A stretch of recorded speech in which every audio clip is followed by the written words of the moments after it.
sentence. So will Bowers be sentenced to death? Attorney and the executive director of the Lawfare Project, Brooke Goldstein, is with me. So, Brooke, this suspect has been charged with federal crime, so there could be federal death penalty sentence sought, or charge rather. And it's interesting because why wasn't he charged with terrorism? Why hate crimes and not terrorism? Okay, so first we have a very unique situation right now in Pennsylvania because there has been a moratorium on the death penalty since 2015 by the governor. So that's why you have federal prosecutors applying for authority from Attorney General Jeff Sessions for that. Now, this was an act of domestic terrorism. If you were going to define terrorism, a targeting of a civilian population with an intent to coerce or intimidate a population.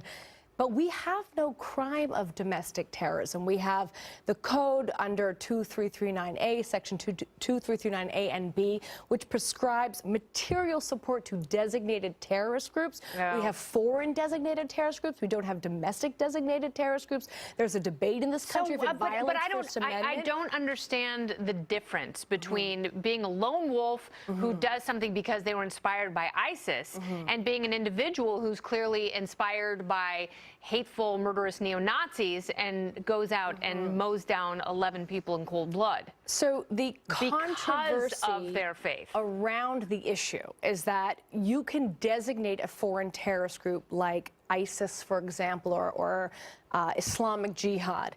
And there is a long history showing that you can be prosecuted for providing material support to a designated terrorist group. You don't have a free speech First Amendment right to associate with these groups and to aid and abet them in any way. But when it comes to a domestic group, like a neo-Nazi group, you have First Amendment concerns. If they are designated and all of a sudden you provide legal counsel to them, would that be a violation of material support laws? How does that comport with their due process rights, with my free speech rights if I want to retweet something they did or provide an element of advocacy for them, which is why when someone commits an act of domestic terrorism, they are charged with murder, first-degree murder, with federal crimes and so forth, and that's what we have here. All right, so what do you think the chances are that we will see federal prosecutors go after that death penalty conviction? Well, they have indicated that they are asking for authority to do that right now. What do you think Jeff Sessions is going to do? Because I think it's likely that he would authorize it. I think it's very likely we're going to have a conviction. There is